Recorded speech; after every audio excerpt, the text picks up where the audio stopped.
হারাম উপার্জনের সাথে সবসময় বান্দার হক জড়িত থাকে। আমরা অনেক সময় মনে করি কিছু গুনাহ করলাম, কিছু পাপ করলাম, হয়তো প্লাস মাইনাস হয়ে যাবে। আসলে আমরা আল্লাহর কাছে যে গুনাহগুলো করি, আমি হয়তো শুকরের মাংস ভক্ষণ করেছি, নামাজও পড়েছি, রোজা রেখেছি, আমার এই শুকরের মাংস ভক্ষণের পাপ তওবাতে ক্ষমা হবে, এমনকি নেক আমল দ্বারা আমার অনেক নামাজ, অনেক রোজা দ্বারা ক্ষমা হতে পারে। কিন্তু হারাম উপার্জন কিন্তু তা নয়, কারণ হারাম উপার্জনের সাথে সবসময় বান্দার হক জড়িত থাকে।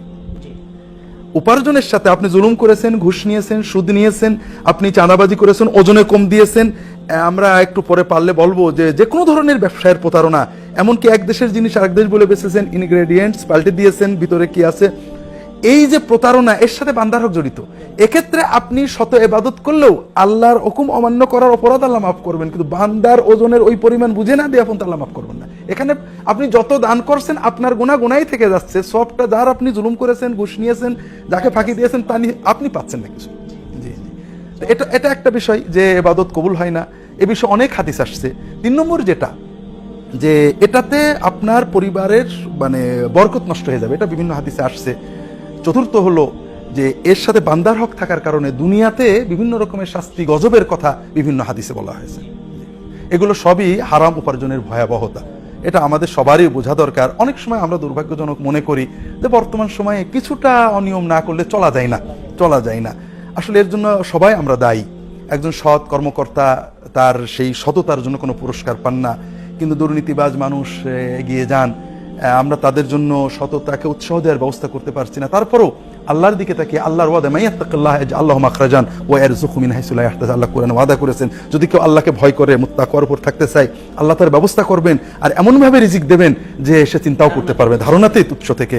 কাজে আমরা বুঝবো যে অপরাধ আমরা আল্লাহর কাছে করি, বান্দার কাছে না করি।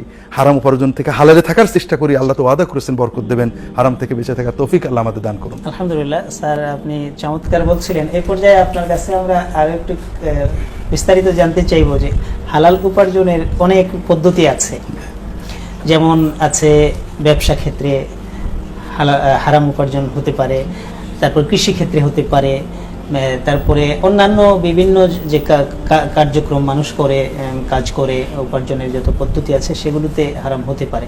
তো এই ক্ষেত্রে আমরা প্রথমে চাকুরি, ব্যবসা, কৃষি তিনটাকে যদি নেই, আমাদের জীবনে তো এগুলি সবচেয়ে বেশি, হয়তো কেউ চাকরি করছি, না হয় কৃষি কাজ করছি, অথবা কেউ ব্যবসা করছি, এই তিনটার মধ্যে পড়বে।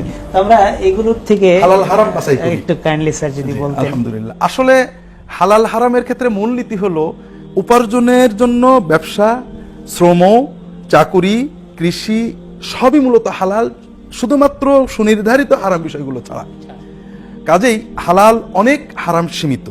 দ্বিতীয়ত, আমরা হালাল খুব প্রশস্ত, এই জন্য আমরা হালালের বিষয়টা, হালাল বলতে হবে সবই হালাল, এইগুলো বাদে আমরা সেই এইগুলো বাদে বাদ কোনগুলো এগুলো একটু যদি বলতেন। কৃষির ক্ষেত্রে সাধারণত আমরা হারামে পড়ি কয়েকভাবে। একটা হলো কৃষি হাদিস উৎসাহ দিয়ে আছে, একটা হলো অবৈধ জমি দখল করা। জি, রাসূল পাক সাল্লাল্লাহু আলাইহি মানেকতা আশিবরাম মিনাল আরদি বিগাইরি হাক্কিন তুওয়াক্কাহু ইয়াউমাল কিয়ামাতি সাবআ আরাদিন, যদি কেউ 1 বিঘত জমি অবৈধভাবে, সেটা সরকারি জবরদখল করে হোক, পরের জমি দখল করে হোক, অন্যায় দলিল দিয়ে হোক, আলটেলে হোক, দখল করে কিয়ামতের দিন 7 তবক জমির সতা গলায় ঝুলিয়ে তাকে জাহান্নামে ফেলে দেব। অন্যান্য আরেকটা হলো আমরা যেটা কৃষি এবং সকল ক্ষেত্রে আমরা ক্ষতিকারক বিষয় গোপন করে বেচা।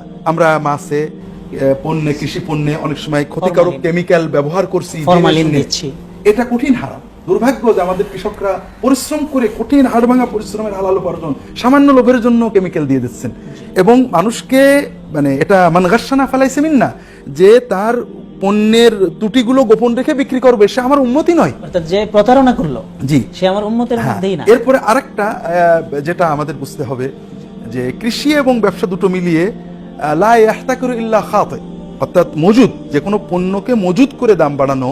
সহিহ মুসলিমের হাদিস, এটা অন্যান্য কিতাবের, যে মজুদদারি করে পাপী ছাড়া কেউ মজুদদারি করে না।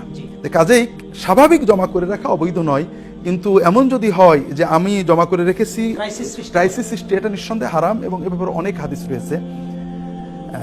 চাকরি বাকরির ক্ষেত্রে হারামের যেটা মূল সূত্র, সেটা হলো যে বিষয়টা হারাম, যে ব্যবসা হারাম, যে পণ্য হারাম, তার চাকরিও হারাম।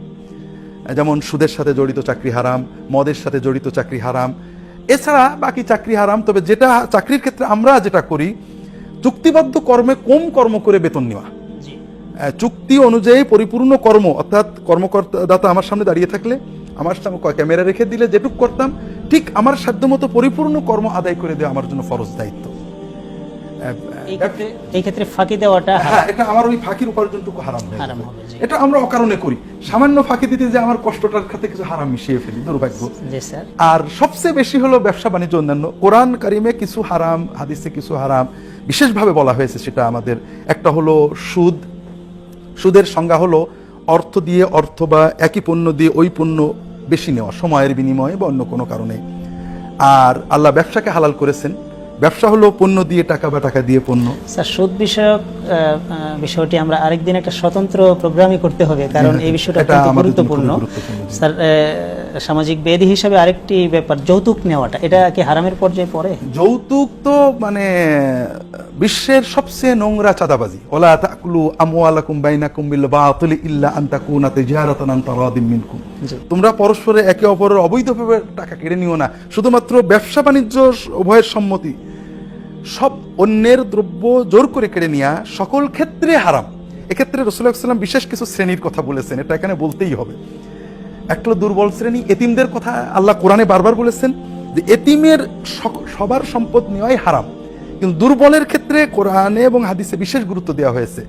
এতিমের দ্রব্য আর সমাজের অমুসলিম শ্রেণীর দ্রব্য, মান আদা মুআহিদান আও যিম্মিয়ান আও আখাযা মিনহু শাইয়ান মিন গায়রি তিবি নাফসিহি কুনতু খাসমাহু আও খাসিমাহু ইয়াউমাল কিয়ামা। আবু দাউদ অন্যান্য কিতাবের সহিহ হাদিসে রাসূলুল্লাহ সাল্লাল্লাহু আলাইহি ওয়াসাল্লাম বলছেন, যদি কেউ মুসলিম সমাজে বসবাসকারী অমুসলিমের কাছ থেকে তার ইচ্ছার বাইরে সামান্য কিছু গ্রহণ করে, কেড়ে নেয়, তাকে কষ্ট দেয়, তাকে এমন দায়িত্ব দেয় তা তার কর্ম নয়, আমি কিয়ামতের দিন নিজে আমার এই উম্মতের এই মুসলমানের বিরুদ্ধে মামলা দেয়।